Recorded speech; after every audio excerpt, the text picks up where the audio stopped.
Faz muito tempo que não falei português, então, por favor, se tiver problema, posso talvez falar inglês. Vamos ver. O meu problema é que eu não sei exatamente o que vocês já estudaram. O Wellington me falou que ele já explicou dualidade de Poincaré e explicou também a forma de Cunet. Foi? Então, a minha ideia era explicar para vocês um teorema importante de topologia algébrica, que é o teorema de ponto fixo de Lefschetz.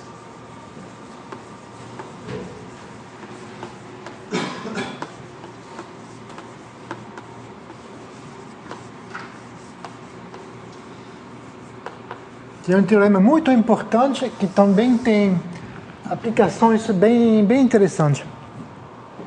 E vamos usar a dualidade de Poincaré e também a forma de Cunet. E depois eu vou tentar dar um exemplo de aplicação nos sistemas dinâmicos. O problema é o seguinte: temos, digamos, uma variedade V,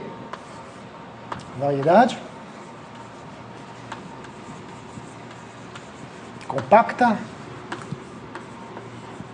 conexa, orientada e uma aplicação F que podia ser contínua, digamos, diferenciável, V em V. E o nosso problema vai ser de contar o número de pontos fixos. Isso seria a ideia melhor. Será que eu posso contar o número de pontos fixos de F de um ponto de vista homológico? Então, a ideia é a seguinte. Eu vou... se tiver um ponto fixo X,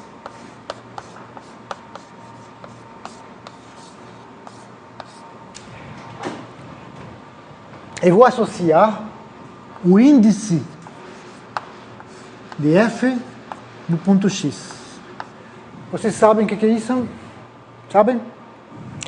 Então, isso aqui é como se fosse um total de número de pontos fixos de F, só que este índice não é sempre igual a 1. Às vezes pode ser igual a -1 ou -2, ou não é exatamente o número de pontos fixos, mas dá uma indicação sobre os pontos fixos. E o teorema vai dizer que esse número total de pontos fixos da F, na verdade, não depende de F, só depende da maneira em que a F age na homologia. O teorema é o seguinte: esse número é igual à soma de I igual a 0 a N, N é a dimensão de V, de -1 potência I, e aqui vou escrever o traço da ação da aplicação F como uma aplicação linear no HI de V, HI de V.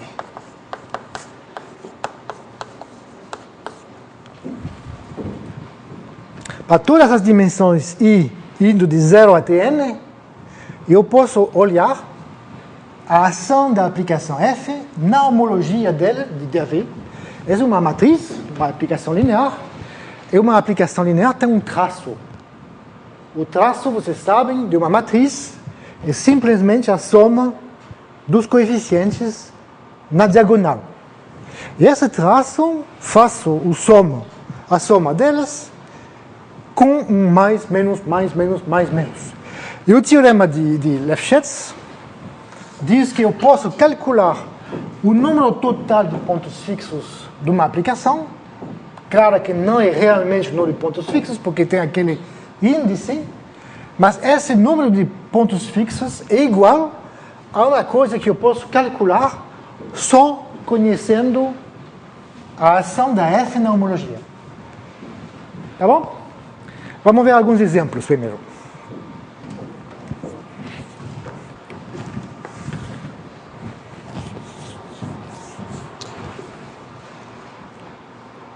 Exemplo muito simples. Vamos supor, por exemplo, que F é homotópica a identidade.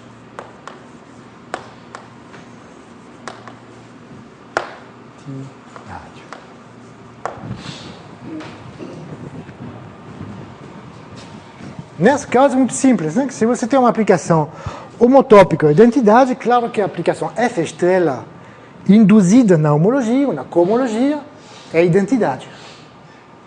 A identidade é uma matriz muito simples, com zeros todos os lugares, só que tem um na diagonal. A soma dos uns na diagonal é simplesmente igual à dimensão do espaço vetorial. Então, no caso particular em que F é homotópico à identidade, essa coisa aqui é nada mais, nada menos que a dimensão do HI. Então, eu tenho assim, que nesse caso, a soma dos índices dos pontos X é simplesmente igual à dimensão do H0 menos dimensão do H1 mais dimensão H2, etc, etc. Dimensão do HN. Eu não sei se vocês já encontraram isto. Isso se chama a característica de Euler-Poincaré da variedade. Já viram? Não? Essa aqui, assim, que de V é a característica de Euler.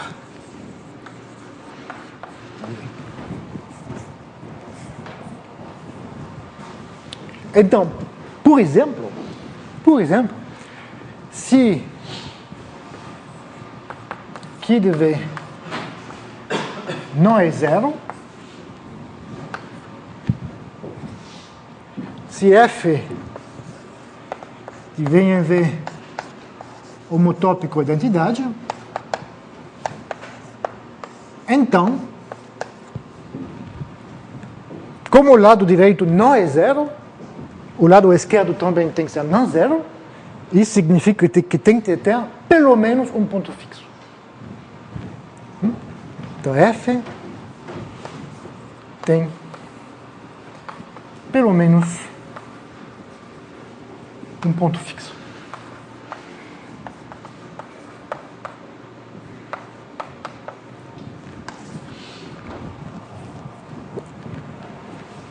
Exemplo do exemplo. Por exemplo, a variedade V, uma esfera S2, Q de V vai ser igual à dimensão do H0. H0 de S2 tem dimensão 1, menos a dimensão do H1, não tem, mais dimensão do H2, que é 1. Igual a 2. Então, temos o teorema bonito que qualquer aplicação contínua ou diferenciável da esfera S2 em si mesmo, homotópica à identidade, tem um ponto fixo.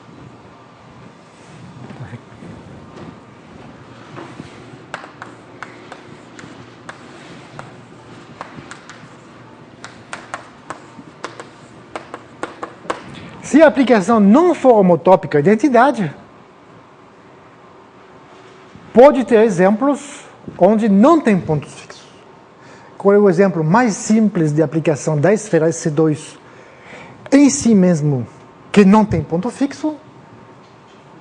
Antípoda, né? Então vamos olhar, por exemplo, a aplicação F de x igual a menos x. Ela não tem ponto fixo. Não tem ponto fixo, e vamos checar o teorema de Lefschetz nesse caso. Do lado esquerdo não tem nada, nenhum ponto fixo, isso vai dar zero, E vamos ver o que acontece com o traço aqui.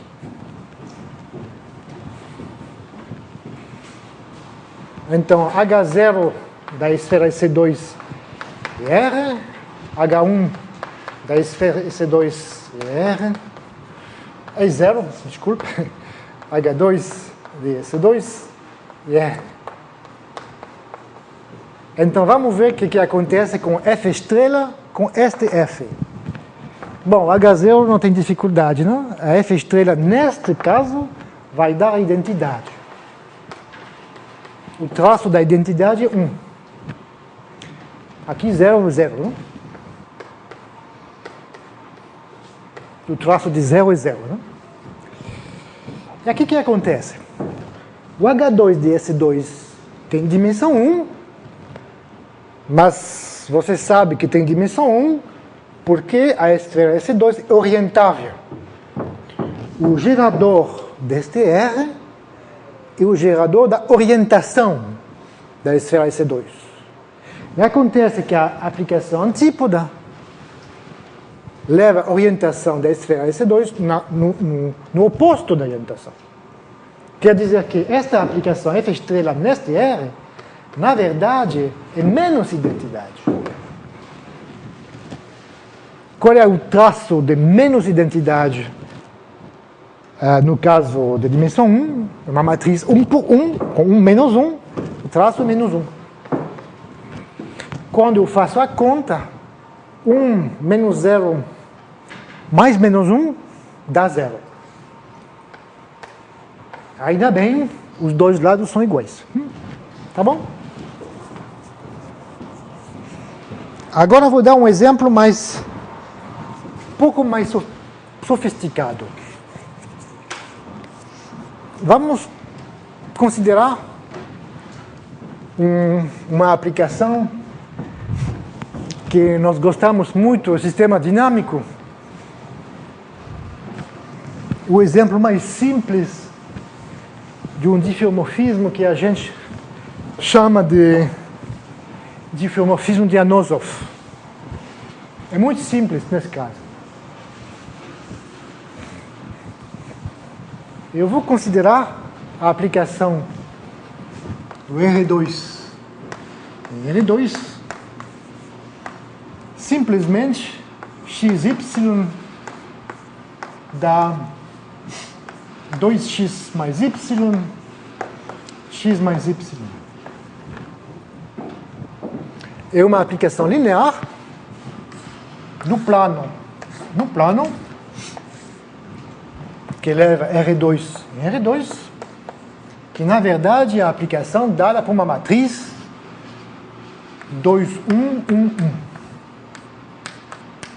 Cada ponto x, y é levado por essa matriz 2x mais y, x mais y.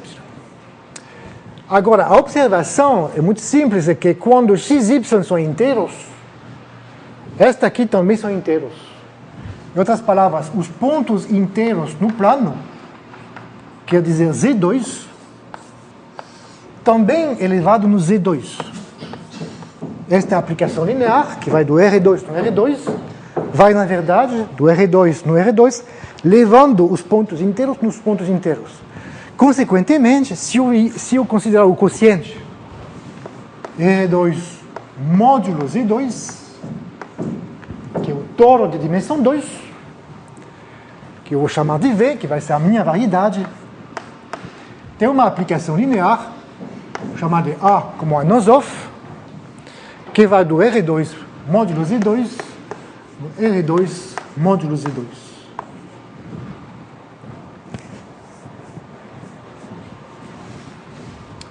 Agora, pergunta, será que é claro ou não que esta aplicação A é um diffeomorfismo? Eu tenho que saber se é bijetivo.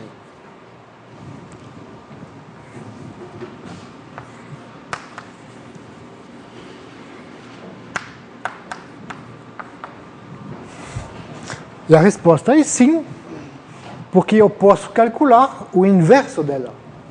O inverso dela é claramente dado pelo inverso desta matriz. E o inverso desta matriz é... Como que eu faço o inverso de uma matriz? 2 por 2?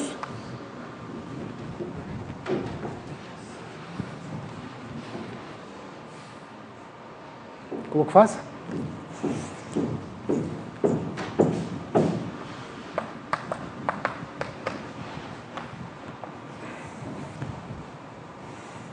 Então, esqueci também, hein?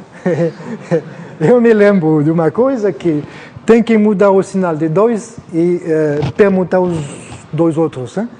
E na frente tem que botar, e mais importante de tudo, que aqui tem que botar o inverso do determinante. Então, na verdade, dá...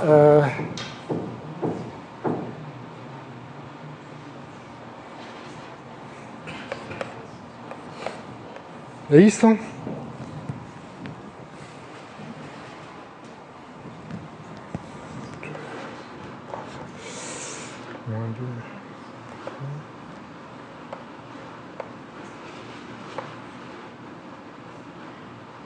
É isso. Agora, a coisa importantíssima é esse determinante.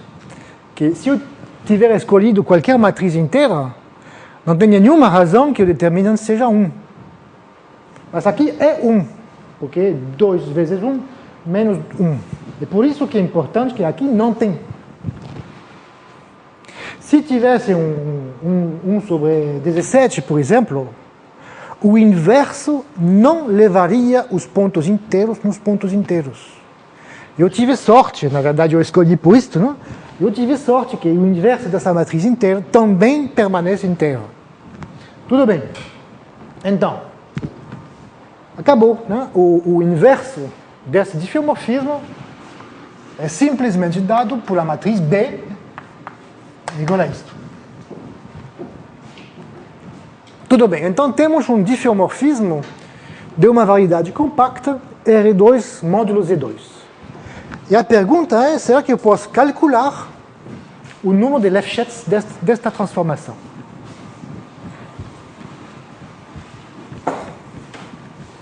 Esse é um toro bidimensional. V, na verdade, é um toro de dimensão 2, que na verdade S1, produto S1.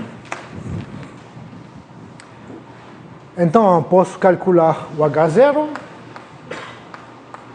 o H1, o H2.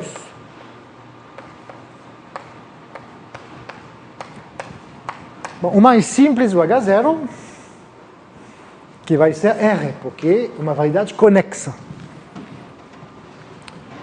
O H2 também R, por quê? Porque é uma variedade orientada, compacta orientável. Né? Sabe que o H maximal de uma variedade compacta orientada é sempre R. E por que orientável? Porque simplesmente essa aplicação aqui preserva a orientação. E o H1, bom, eu digo que é R2. Bom, tem várias maneiras de fazer isso. A maneira mais simples seria simplesmente dizer que esta variedade é um produto de dois círculos. Então eu posso usar o produto a fórmula de Kunet. A fórmula de Kunet vai dizer que o H1 de S1 vezes S1, e o H1 daqui vezes H0 aqui, mais H0 daqui vezes H1 daqui, da dimensão 2. Tudo bem. Agora vamos olhar a ação desta matriz nesta cohomologia. Como é que vai ser a estrela? Eu tenho 3 aplicações que estudar. No nível do H0, no nível do H2, do H1 e no nível do H2. O mais simples vai ser aqui no H0. H0 é R, a aplicação aqui vai ser identidade. Traço 1. O traço da identidade de R. Aqui, mesma coisa. A aplicação do R no R vai ser também identidade, por uma razão um pouco mais sofisticada. Né? Identidade aqui, porque a aplicação A preserva a orientação. Se reversar a orientação, seria menos identidade. Mas no caso é identidade. Né? Traço 1. Agora, como que a ação no H1? Bom, é bastante simples, né? Porque, na verdade, a minha aplicação é nada mais que uma aplicação linear. Então, a aplicação induzida pela aplicação linear vai ser esta aplicação linear. Em outras palavras, o A estrela, no caso, vai ser simplesmente 2, 1, 1, 1. Traço 3. 2 mais 1. Consequentemente, o número dado pelo teorema de Lefschetz vai ser 1 menos 3 mais 1. Dá 2 menos 3 dá menos 1.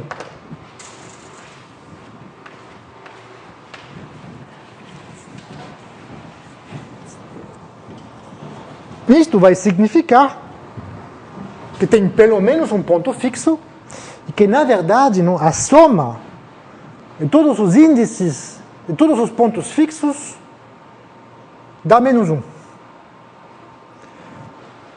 Será que vocês veem um ponto fixo?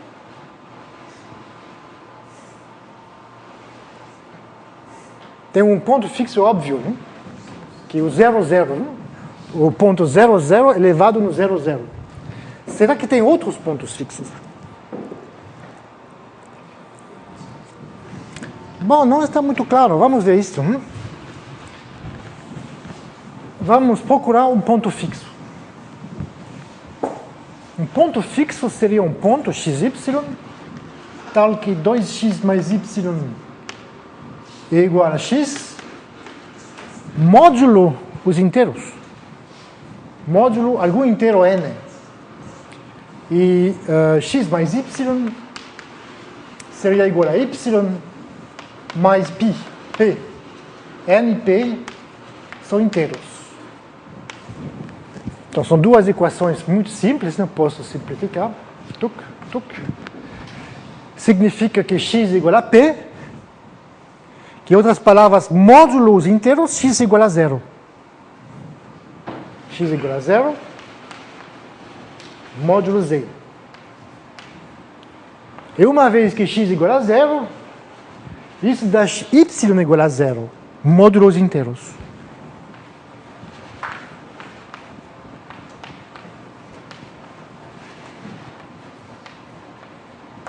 Em outras palavras, a fórmula do Lefschetz está indo bem.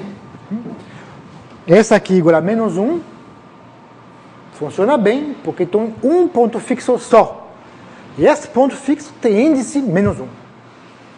Então temos aqui menos 1, um ponto fixo, e aqui temos 1 menos 3 mais 1.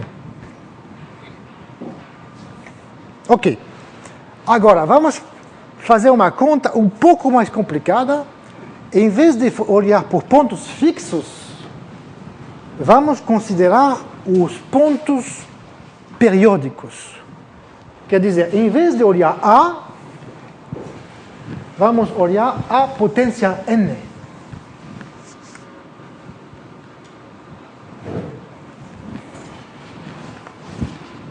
A potência n vai do toro bidimensional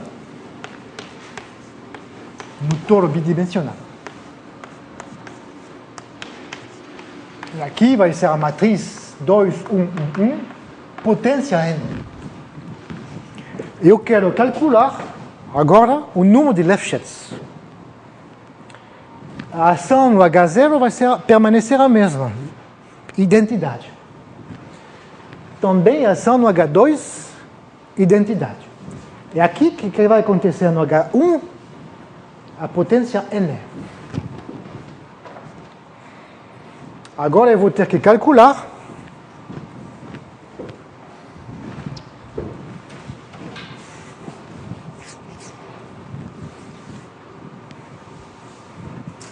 traço de 2, 1, 1, 1, potência n. Bom, vamos fazer a conta. Como que eu posso calcular o traço da potência n de uma matriz? E eu vou mostrar para você que esse traço vai para o infinito quando n vai para o infinito. Vamos fazer a conta.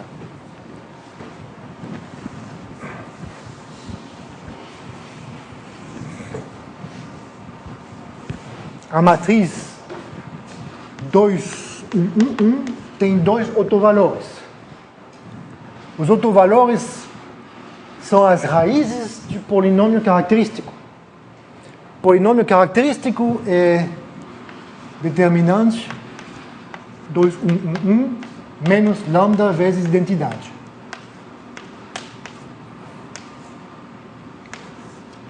Isso dá determinante 2 menos lambda, 1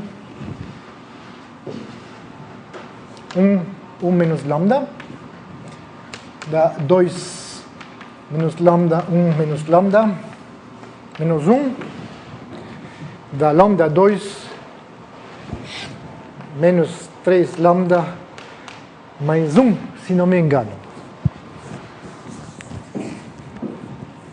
Significa que tem duas raízes, 3 mais ou menos raiz quadrada de 9 menos 4, 5 sobre 2.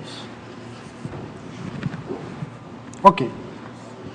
O produto das duas raízes é igual a 1. Uma das duas raízes é maior que 1. Outra raiz é menor que 1. Agora, o que eu posso dizer do traço de uma matriz? Vocês sabem que o traço de uma matriz é nada mais que a soma dos autovalores. Bom, aqui é muito simples, né? Tenho dois autovalores, se eu fizer a soma, dá 3, que eu já sabia. Agora, o que vai ser o traço de A potência n?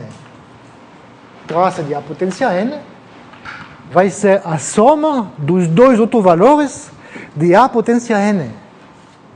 Agora, os autovalores de A potência n são as potências dos autovalores de n, de A. Outras palavras, o traço de A potência n vai ser 3 mais raiz de 5 sobre 2 potência n, mais 3 menos raiz de 5 dividido por 2 potência n. Agora, este aqui é um número menor que 1. Vai para 0 quando n vai para mais infinito. Mas este aqui é um número maior que 1. Consequentemente, o crescimento deste número, quando n vai para o infinito, é um crescimento exponencial. Então, esse aqui vai para o infinito, traço de A potência n, converge no infinito muito rapidamente quando n vai para o infinito. Então, olhando o teorema de Lefschetz, nesse caso, isso vai dar o seguinte resultado. Botando aqui f é igual a A potência n, eu vou ter aqui a soma dos índices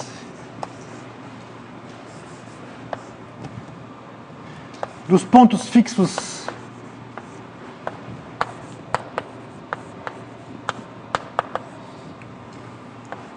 é equivalente quando n vai para o infinito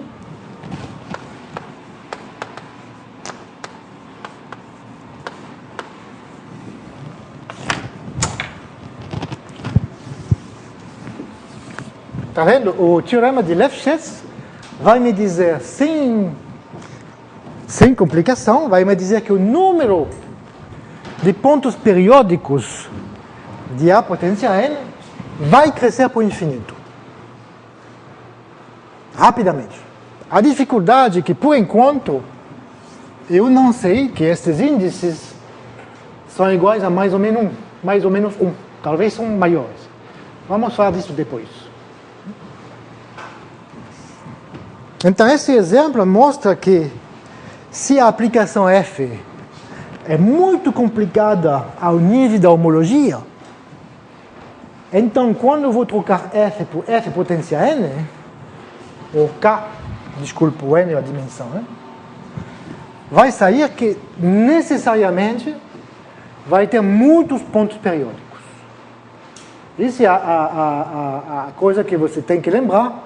Uma aplicação complicada homologicamente, no sentido que os traços das aplicações lineares induzidas na cohomologia são grandes. Essa aplicação complicada vai ter que ter um monte de pontos periódicos. Pontos periódicos são pontos que o pessoal do sistema dinâmico adora. Pontos periódicos. Ok. Então eu vou tentar demonstrar o teorema de Lefschetz. Na verdade, eu não sei se vou conseguir, não sei se vai dar tempo, não? Mas você vai ver, é bastante interessante. Não?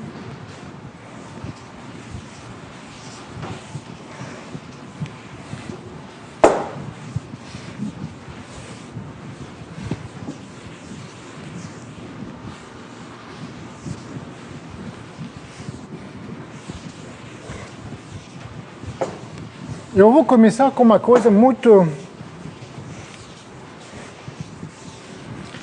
simples. Temos a nossa variedade de dimensão n, V. Dimensão n.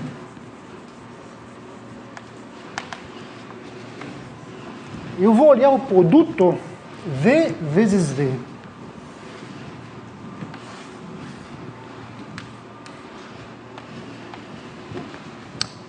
V vezes V é uma variedade de dimensão 2n. E dentro desta variedade tem uma subvariedade óbvia, que é a diagonal, chamada delta. Delta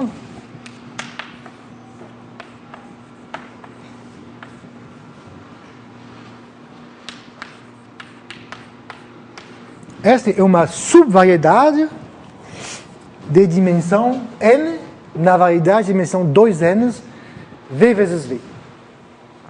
Então, a minha primeira pergunta vai ser: eu conheço, pelo teorema de Kunet, eu conheço a cohomologia de V vezes V. Eu sei que essa cohomologia é nada mais que o produto tensorial da cohomologia de V com a cohomologia de V. Agora, delta é uma variedade de dimensão n dentro de uma variedade de dimensão 2n. Portanto, delta define uma classe de homologia no Hn de V vezes V.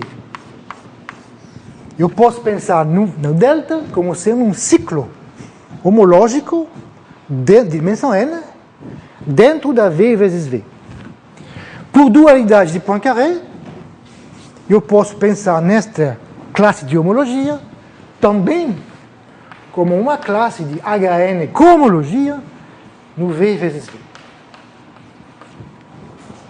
Então temos um problema muito simples, não? A diagonal define uma classe do Hn. O Hn, sabemos o que é. Sabemos, pelo teorema de Kunet, que o Hn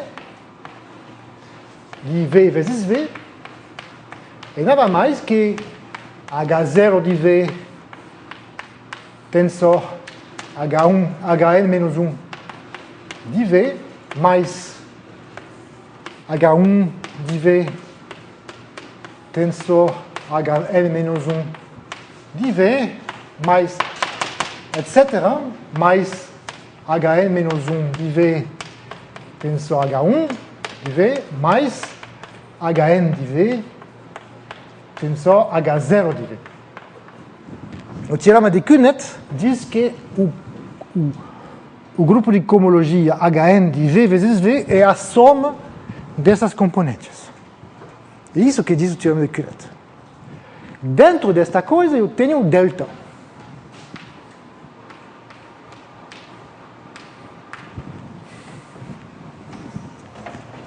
E a primeira dificuldade vai ser S delta. Quem é? S delta, um elemento desta imensa soma, deve estar em algum lugar. Então, eu deveria ser capaz de dizer delta, esta diagonal cohomológica, na verdade, eu vou escrever as coordenadas do delta nesta decomposição do Kunet. Então, nosso primeiro trabalho vai ser entender quem é delta nessas coordenadas. Daqui a pouco vou dar uma fórmula.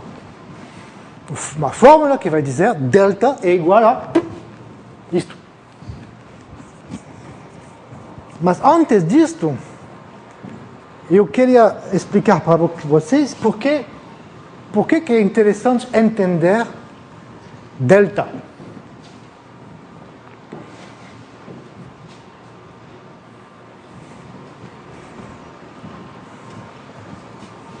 Olha só. Delta é a diagonal. Agora tem outro ciclo mais ou menos óbvio, que vai ser F delta é o conjunto dos pares x, f de x, onde x pertence a V. Essa também é uma subvariedade de V vezes V.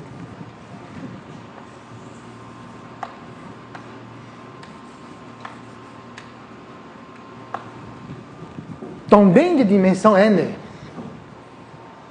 Então, no produto V vezes V, eu tenho duas subvariedades.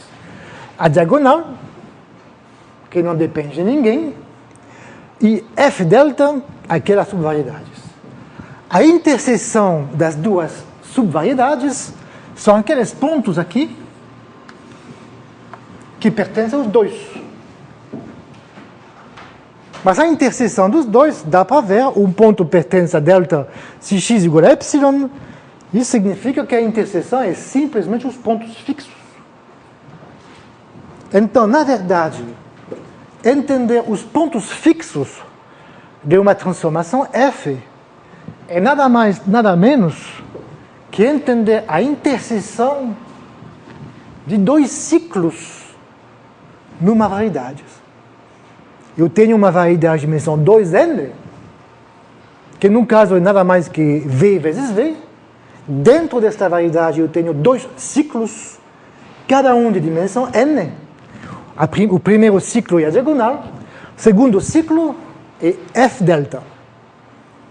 E o meu papel é simplesmente intersectar os dois ciclos e contar o número de pontos de interseção. Por isso, se eu for capaz de entender a classe de cohomologia de delta, se eu for capaz também de entender a classe de cohomologia de F delta, aí vai ser uma conta muito simples, uma conta cohomológica de calcular a interseção nessas coordenadas. E vai sair o teorema de Lefschetz desse jeito. Tá bom? Então, o nosso propósito tem duas partes, né? Entender, dentro do teorema de Kunet, das coordenadas dadas por Kunet, entender aonde fica a diagonal. 2, vamos entender aonde fica F delta. E depois vamos simplesmente calcular o produto da interseção dos dois. E o produto vai dar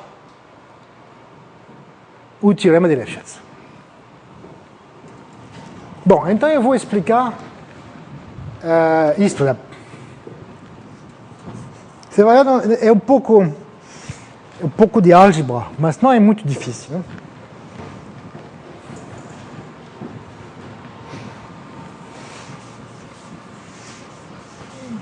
É impossível fazer topologia algébrica sem álgebra, né? Em algum momento tem que fazer um pouco de álgebra. Não gostamos de álgebra, mas de vez em quando é necessário. Né?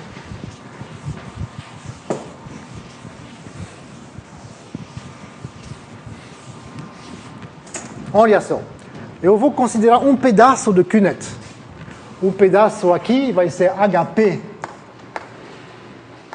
de V tensor Hn menos P de V. Algum pedaço aqui.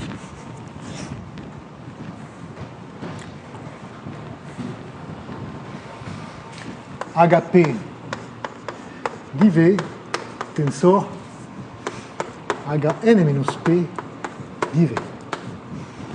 Olha só, é uma coisa interessante, né? Porque os dois pedaços aqui, cada um é o dual do outro,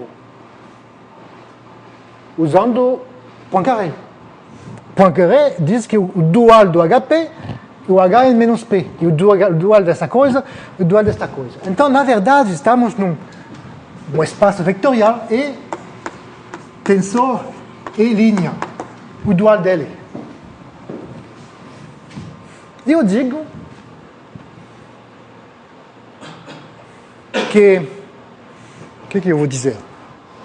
Que cada vez que temos um espaço vetorial, qualquer, cada vez que eu considerar o produto tensorial desse espaço vetorial com o dual dele, nesse produto tensorial existe um elemento canônico, lambda. Eu vou explicar. Eu vou explicar primeiro com fórmulas e depois mais sofisticado. A maneira mais simples de fazer é a seguinte: eu vou escolher uma base de E. E1, E2, EK, uma base do espaço vetorial E. Então, cada vez que eu tenho uma base de um espaço vetorial, eu tenho uma base canônica do espaço vetorial dual, F1, F2, Fk. Essa base do dual é definida da seguinte forma: Fi é o elemento do dual, então eu tenho que dizer o que a forma linear Fi vale em cada EI. Então eu vou definir Fi assim. Igual a zero se I for diferente de J, igual a 1 se I for igual a J. Cada vez que eu tenho um espaço vetorial, canonicamente eu tenho uma base do espaço vetorial dual. Tudo bem. Então, eu vou fazer a seguinte: eu vou considerar a soma de EI tensor Fi. Esse é um elemento de E tensor e linha. E a verdade, o exercício de álgebra, é que esse elemento de E tensor e linha não depende da escolha da base E1 e K. Independente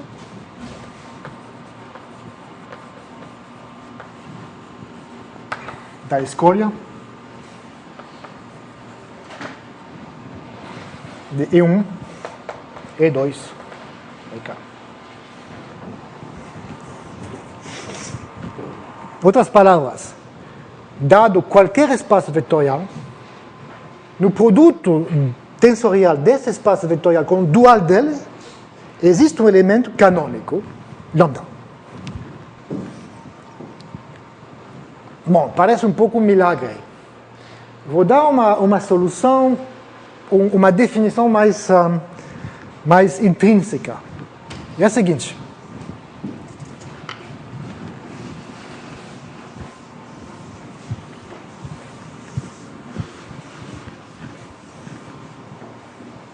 na verdade, é muito simples, né? O que é um elemento de E, tensor e linha?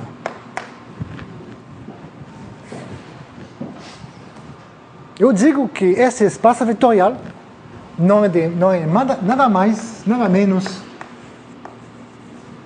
que as aplicações lineares do E em si mesmo. Esse isomorfismo canônico.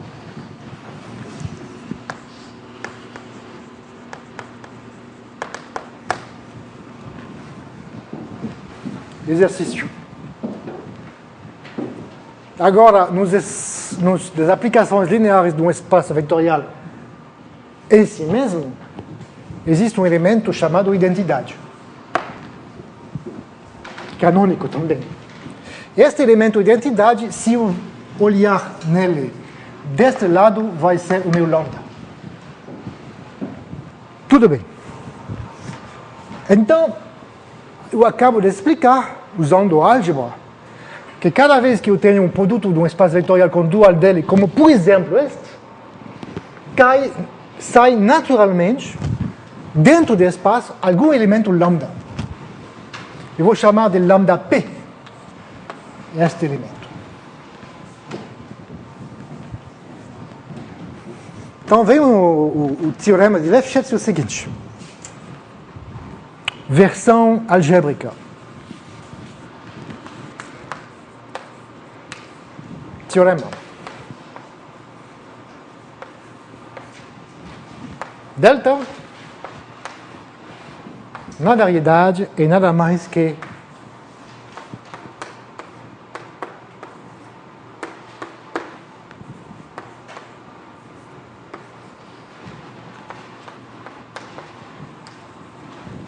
isto. Está vendo? O teorema de Kunet vai dar uma decomposição da cohomologia de dimensão n do produto em pedaços. Cada pedaço, na verdade, é um produto tensorial do espaço com dual. Cada pedaço contém um elemento canônico e o teorema de Lefschetz, versão pouco abstracta, diz que a soma destes elementos canônicos com um bom sinal é o delta.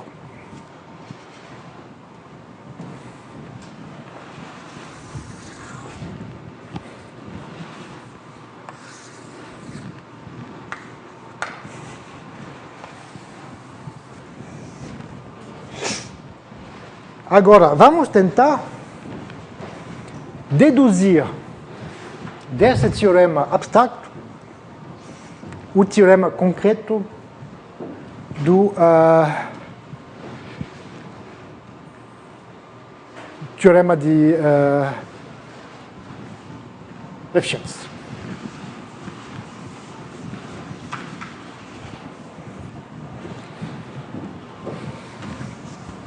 Eu vou fazer assim.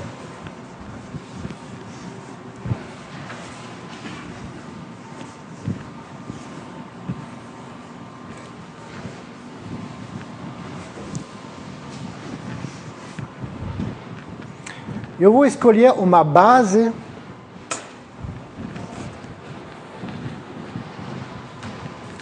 vamos dizer assim,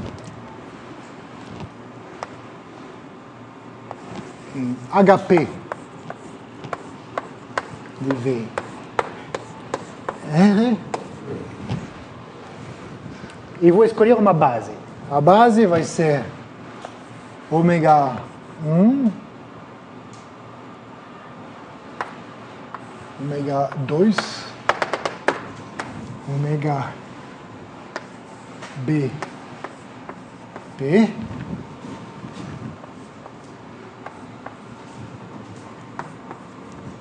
uma base. Outras palavras, eu vou escolher formas fechadas, são formas diferenciais fechadas, de grau P, que geram o HP de V. Aqui eu escrevi B de P, porque B de P vai ser a dimensão do HP. B de P, a notação vem do número de Betti. Chama-se o número de Betti. Número de Betti. Em geral, a dimensão do HP de uma variedade é chamada de o pésimo número de Betti. Tudo bem, então para cada... Ok. Certo. Ok. Por dualidade de Poincaré, eu sei que cada vez que eu tenho HP, eu tenho dualmente uma base do Hn menos P. Em outras palavras, se eu considerar Q é igual a N menos P, B de Q é igual a B de P, os dois espaços de dimensão complementar são duais, portanto tem a mesma dimensão, tem o mesmo número de Betti, e as duas bases, ômega 1P, ômega 2P, ômega BP, P, e ômega Q1, ômega Q2, ômega Q, B de Q, mas B de Q igual a B de P. Essas duas bases são duais, que significa que se eu calcular o produto na cohomologia de ômega P e ômega QJ, isto é igual a delta IJ. Mais uma vez, esta aqui é uma forma diferencial de grau P, portanto, define o elemento HP, esta aqui define o elemento do HQ, e esta aplicação é a aplicação de produto de interseção, que sabemos que é uma aplicação, é uma dualidade. Não? Então, é isso. Ok. Usando essa terminologia, essas notações, eu posso escrever delta. Delta, já falei, é a soma dos lambda P. Soma com sinais. Então, delta é soma de menos 1 I, P, P igual a 0 N, do lambda P. O lambda P, já falei para você, o lambda P é simplesmente escolher uma base no HP e multiplicar pela base do dual. Então, essa aqui é simplesmente soma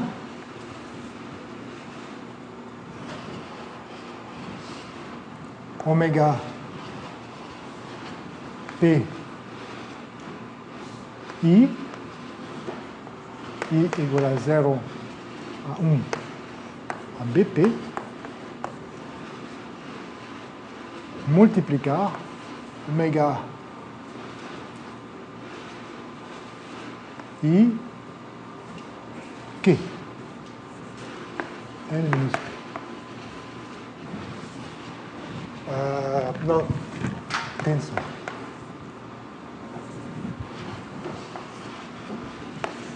É isso o delta. É uma soma, dimensão por dimensão, pedaço do QNet por pedaço do QNet. Em cada pedaço do QNet eu tenho este elemento. Agora, como é que eu vou calcular F delta?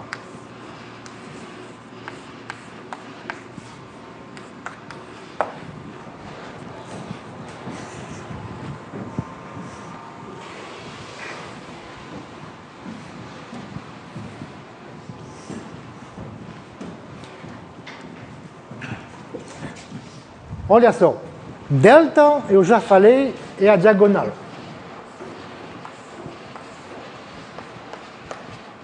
F delta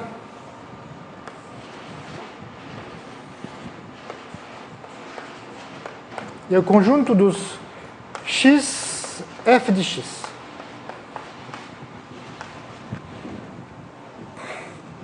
Em outras palavras, f delta é a imagem do delta por uma transformação de v vezes v em si mesmo. Essa transformação leva ao ponto xy no ponto x, f de x. Se eu levar a diagonal por essa transformação, a imagem da diagonal é simplesmente f delta. Então, se eu já calculei a classe de cohomologia de delta, de diagonal. Agora eu tenho que calcular a classe de cohomologia de f delta. É muito simples. Eu vou simplesmente considerar a imagem de delta por f. F é uma transformação que não toca a primeira coordenada e simplesmente modifica a segunda coordenada. Consequentemente, eu vou pegar essa fórmula complicada, eu não vou mexer na primeira coordenada e eu vou mexer na segunda coordenada.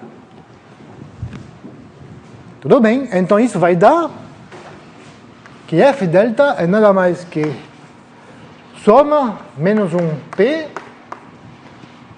soma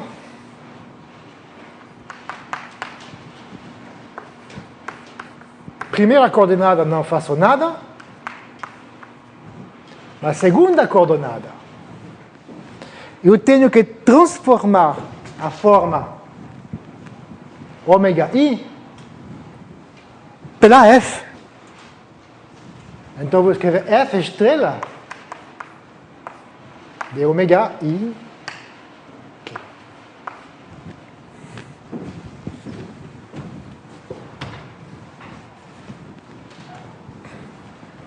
Essa f estrela é uma aplicação linear.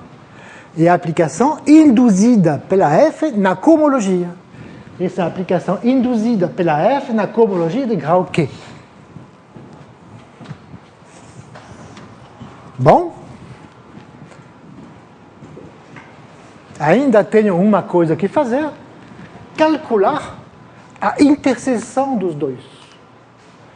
Esta interseção vai dar os pontos fixos. Então, eu tenho uma fórmula complicada, outra fórmula complicada, vou multiplicar os dois.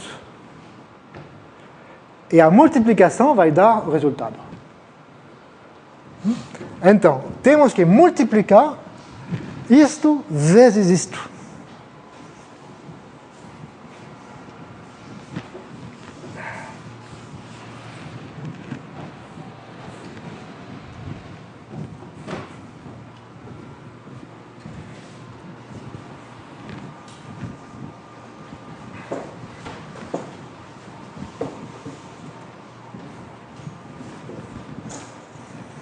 Bom, temos muita sorte porque quando vamos multiplicar coisas, frequentemente vai dar zero.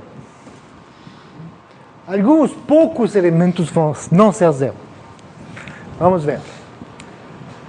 Olha, esta aqui é uma soma de elementos nos pedaços de Counet.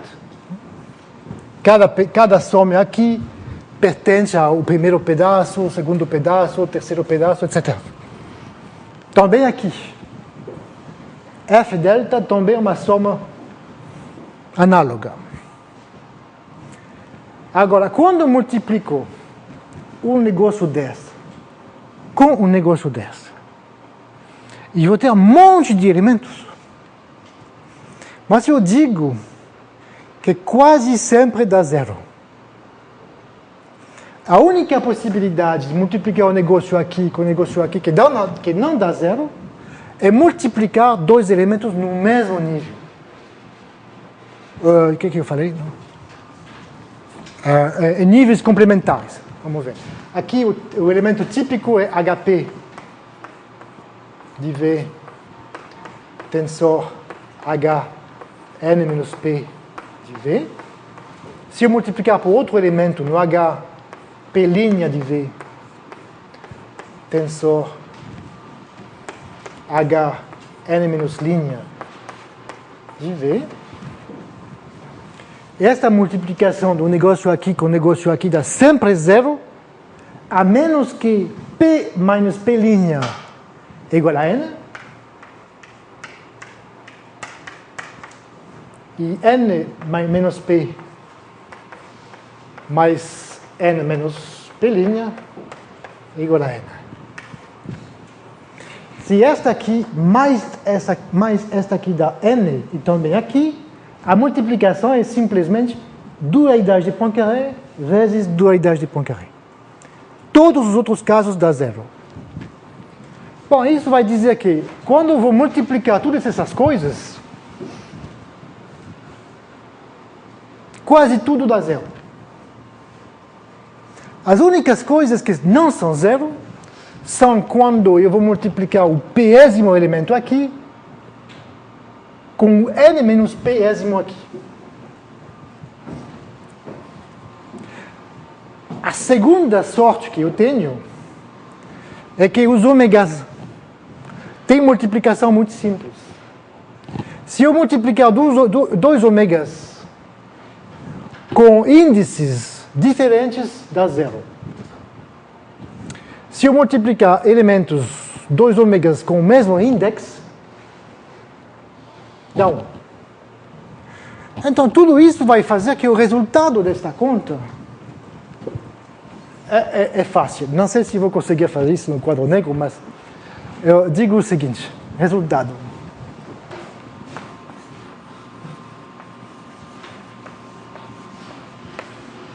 Delta vezes F delta é igual a soma menos potência P, traço de F estrela no HP.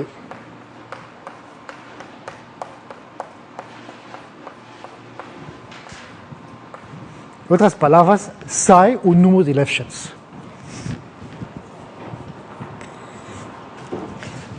Na verdade, eu não sei se vou conseguir. Bom, já é bastante complicado assim, né?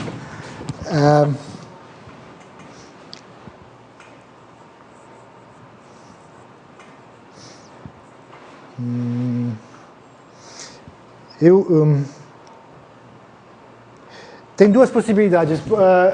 Pode ser um exercício para vocês, porque na verdade não é complicado, não, porque vocês com isso aqui vocês conhecem completamente a tabuada de multiplicação, né? E você sabe exatamente o que dá o resultado da multiplicação de uma forma aqui com uma forma aqui. E você vai ver que quando eu vou multiplicar um ômega j, ômega i com um f estrela aqui, a única coisa que vai ser importante é a componente do f estrela de ômega j na iésima linha. Em outras palavras, você vai contar os elementos na diagonal. Na verdade, não é complicado, mas é um pouco chato. E vou dar uma referência, talvez. Eu prometo que qualquer livro de topologia algébrica que fala disto, quase todo o livro é quase impossível de entender. Não? É realmente uma coisa que parece complicada e não é tão complicado assim. Não? Tem um livro que eu gosto que fala disto de um ponto de vista mais razoável que os outros livros, é o livro do Godbillon.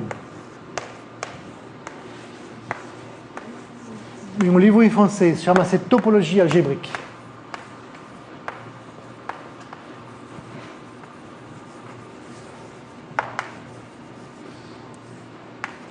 E, na verdade, é um livro bom para vocês porque tem tudo que você já estudou, dualidade de Poincaré, teorema de Kunet, muitos exemplos, exatamente no mesmo espírito que esse curso.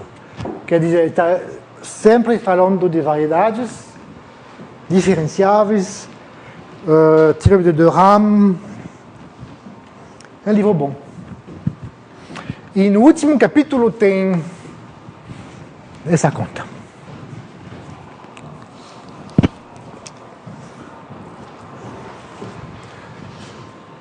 Ok.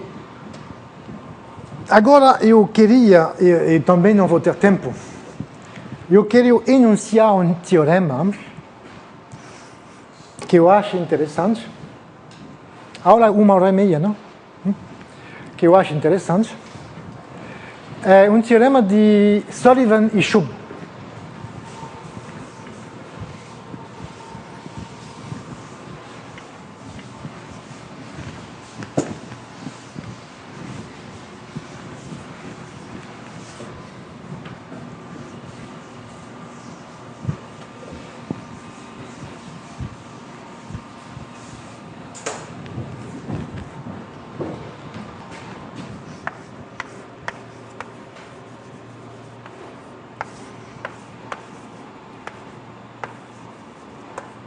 Schub, Sullivan.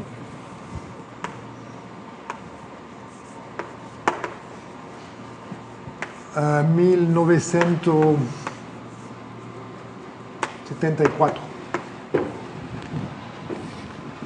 Publicado em Topology.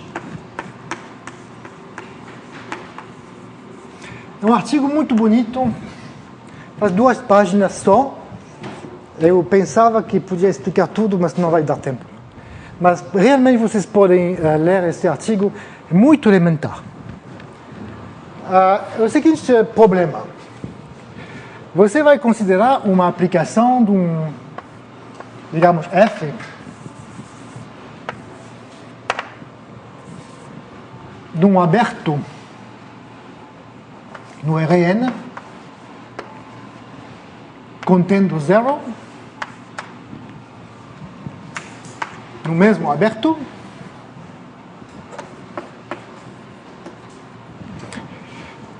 e você vai supor que f de 0 igual a 0, em outras palavras que o ponto 0 é um ponto fixo, e você vai supor isolado. 0, um ponto fixo isolado.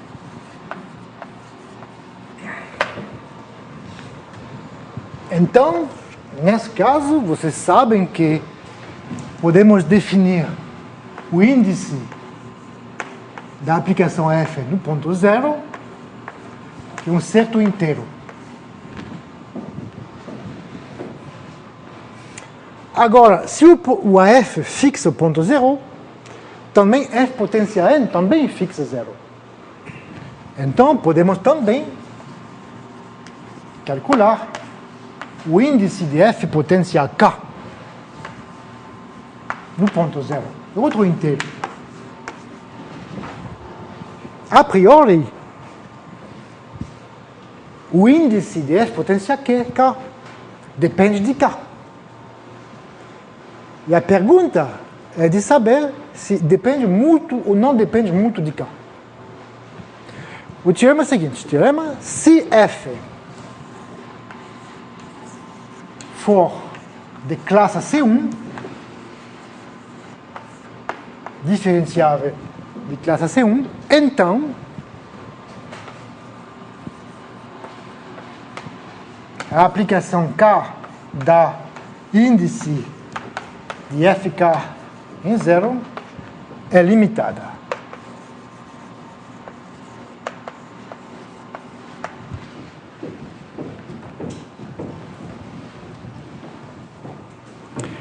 Eu vou dar um corolário disto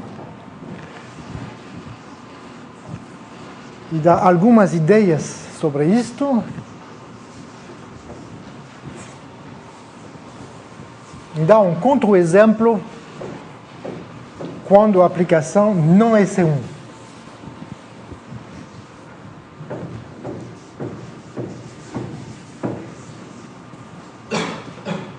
Exemplo.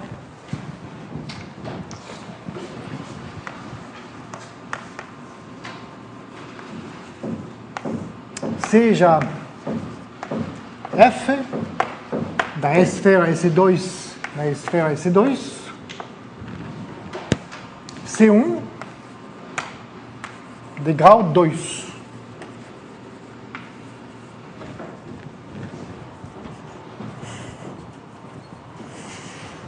Eu digo que isto implica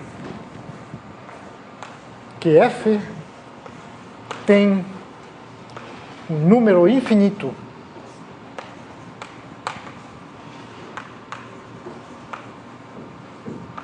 de pontos periódicos.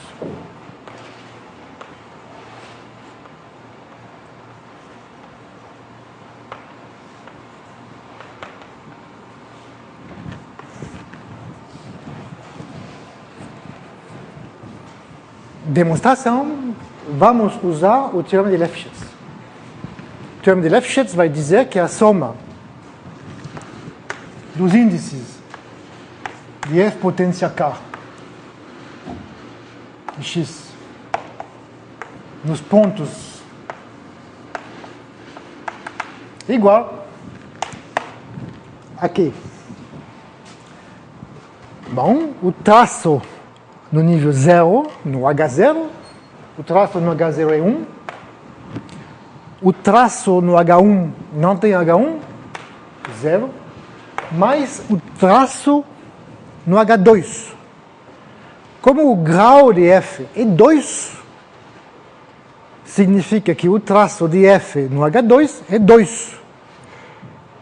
Quando eu itero K vezes a transformação, o grau vai ser 2 a la K. Quer dizer que o grau, o traço da aplicação induzida no H2 pela késima potência de K é 2 potência K. Então temos isto, 2 potência K mais 1. Vamos supor, por contradição, que isto tem um número finito de pontos periódicos. Então, do lado direito, teríamos um negócio indo para o infinito, quando K vai para o infinito. E do lado esquerdo, temos uma soma que só pode acontecer nos pontos periódicos. Por contradição, estou supondo que só tem um número finito de pontos periódicos.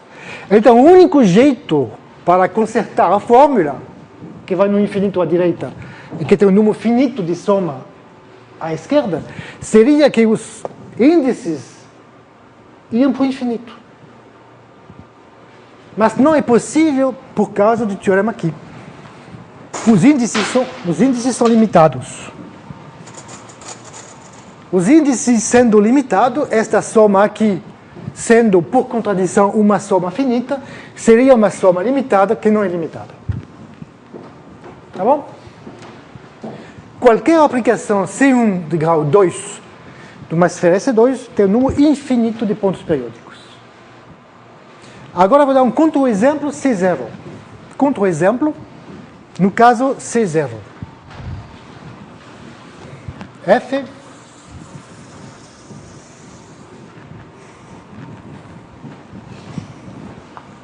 de classe C0. Eu vou construir uma aplicação da esfera S2. S2 de grau 2 com 2 pontos periódicos, nada mais. 2 pontos periódicos só. É simples.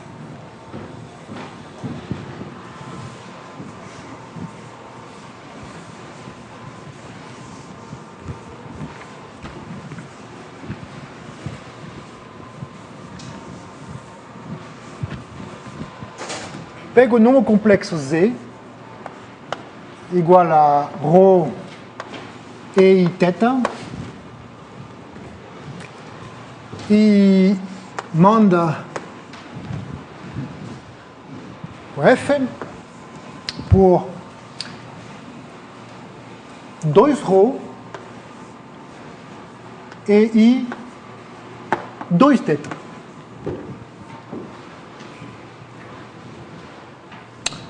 É uma aplicação do plano C em C. O que está acontecendo perto da origem? Ponto fixo, origem. Zero vai no zero. Só o zero é fixo. Porque os pontos que não são zero têm ρ não zero, e você pode ver que é um módulo do número complexo multiplicado por 2. Então, qualquer ponto Z, o módulo dele é multiplicado por 2. Então, não é um ponto fixo. E está acontecendo que o argumento do número complexo é multiplicado por 2. Em outras palavras, se eu considero um círculo ao redor da origem, a imagem dele pela transformação F é outro círculo com um raio 2 vezes maior, mas que gira 2 vezes. Certo? Consequentemente, o índice da F no zero é 2. Quando eu vou ao redor da origem, F vai 2 vezes em torno da origem. E o índice de F potência K é 2 potência K. Porque girando uma vez ao redor da origem, F potência K vai girar 2 potência K vezes em torno da origem. Então, este aqui é um contra-exemplo do teorema de Shub-Sullivan, porque vocês estão vendo que o índice vai para o infinito, não é limitado. Mas também essa aplicação F não é C1.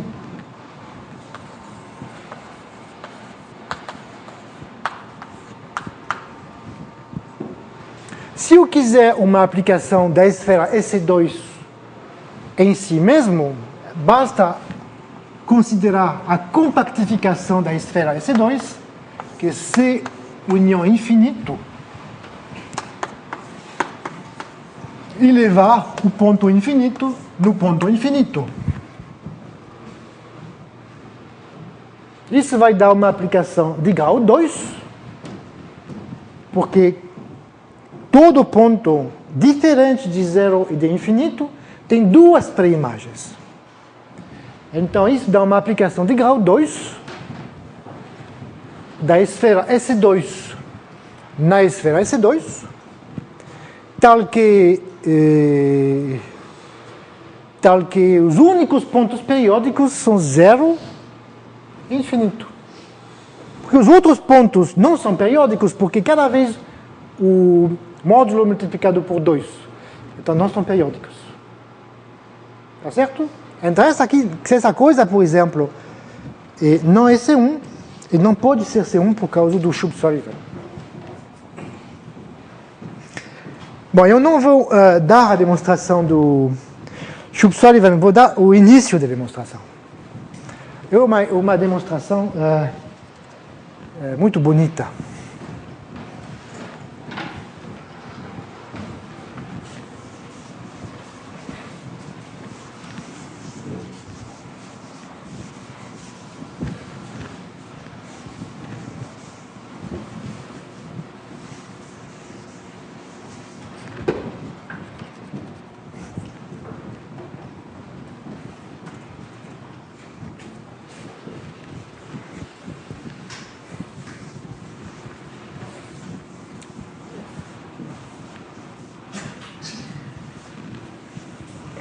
Funciona assim.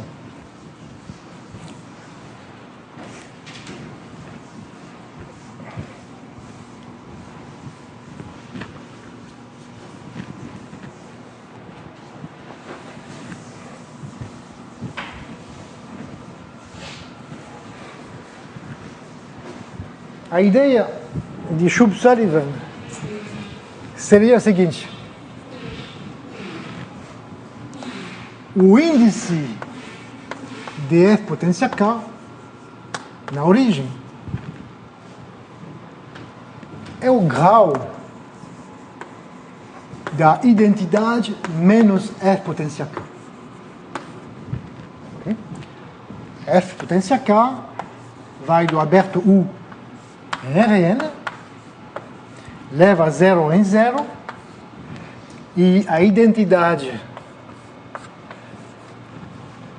menos FK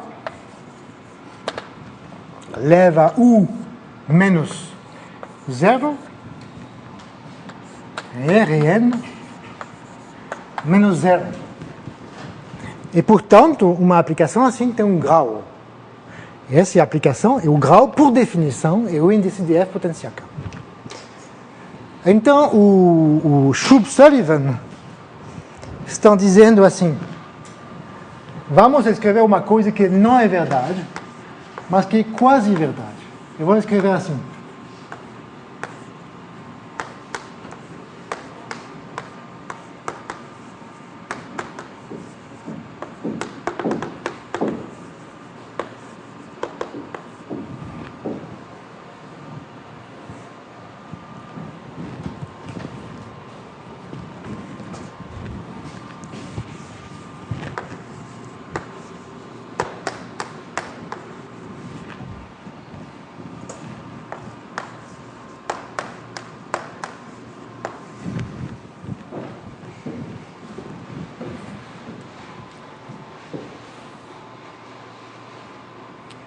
Seria verdade se F for uma aplicação linear. Porque aí poderíamos, bem conhecido, não? Eu poderia multiplicar. Isso daria F, F2, Fk, menos um telescópio. Não? Infelizmente, F não é linear. F é um diffeomorfismo. Mas F, sendo diferenciável, F sendo C1, de uma certa forma, podemos dizer que F é muito parecido com a derivada dele. Essa é a definição de diferenciável. Então, vamos pensar que essa igualdade não é verdade, mas é quase verdade. Se for quase verdade, poderíamos dizer que o grau de Fk menos identidade é igual a mais ou menos o grau de F menos identidade, pelo menos se esta aqui for um diffeomorfismo.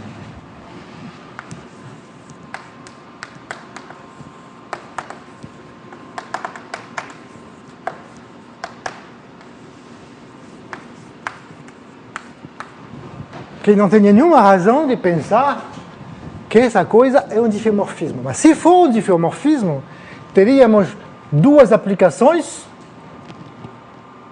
tal que a primeira é igual à segunda, multiplicado por diffeomorfismo, então teriam o mesmo grau.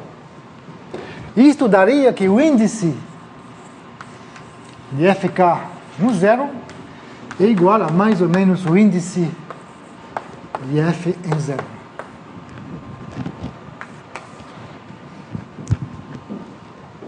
Mas aí fizemos duas hipóteses.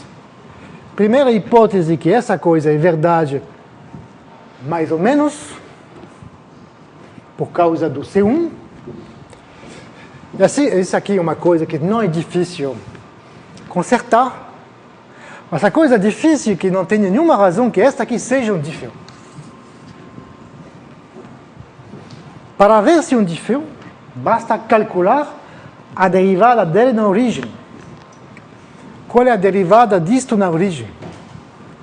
A derivada de F, identidade mais F, mais Fk, menos 1, é simplesmente identidade mais a diferencial de F quadrado.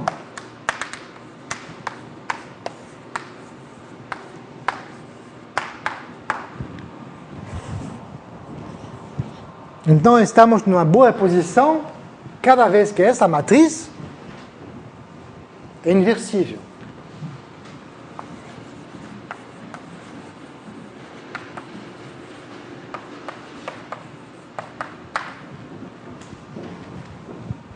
Agora, os autovalores desta soma são muito simples. Né? Se ômega, se lambda é autovalor de df, os autovalores de identidade mais df, etc., df k menos 1, são simplesmente 1 mais lambda quadrado, mais lambda k menos 1, e isso é igual a lambda k menos 1, lambda mais 1. Então, é zero cada vez que lambda é uma raiz da unidade.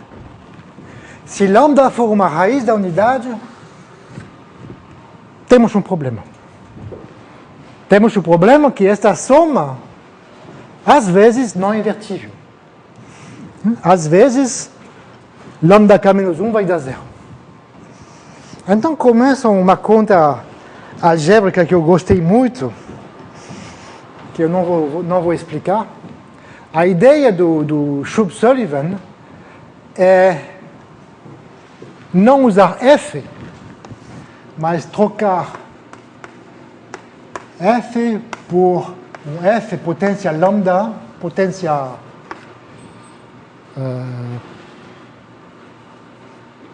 mu, e onde mu é escolhido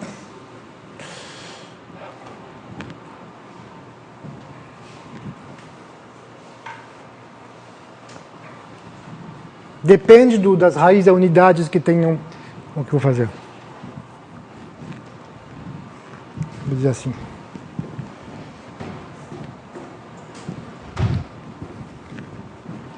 Funciona assim.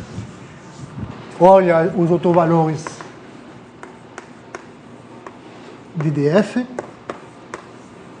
Dentro dos autovalores de df, alguns são raízes da unidade.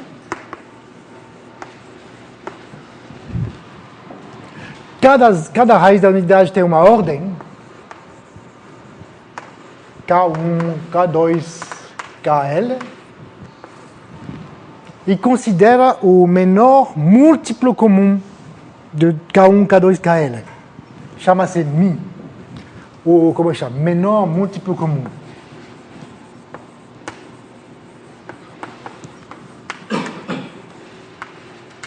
E em vez de trabalhar com F, trabalha com F potência mu. E simplifica tudo. Não vou dizer mais.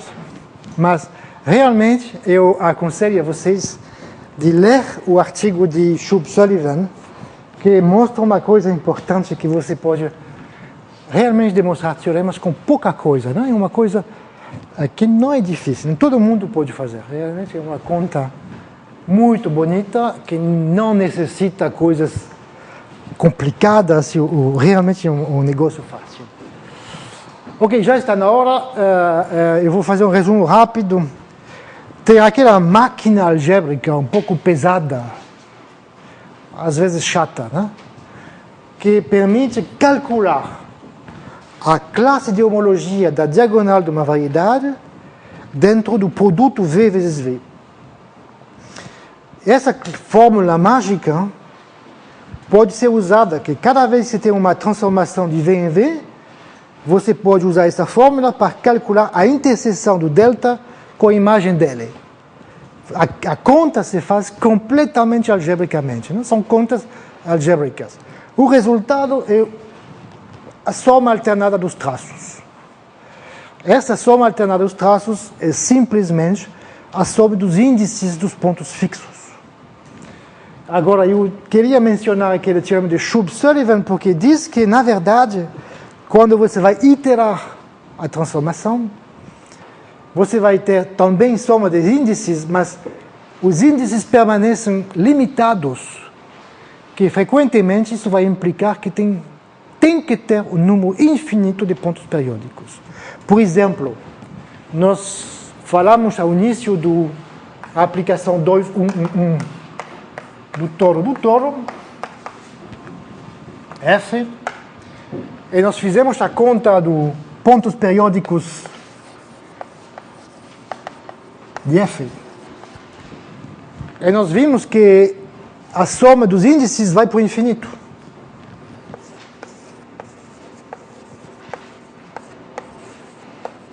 Vai para o infinito. Porque a soma dos traços vai para o infinito. Agora, usando o Shub-Sullivan, isto implica que não é possível que só tenha um número finito de pontos periódicos, porque cada um tem uma limitação ao índice. Então, por exemplo, temos que qualquer aplicação no toro, homotópico a 2.1.1.1, tem que ter um número infinito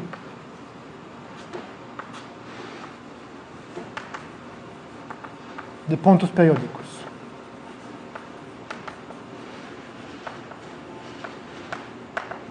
E essa observação é uma observação importante, porque faz muito tempo, nos anos 50, num certo momento, Smale pensou que talvez um diffeomorfismo genérico de uma variedade poderia ser Morse-Smale.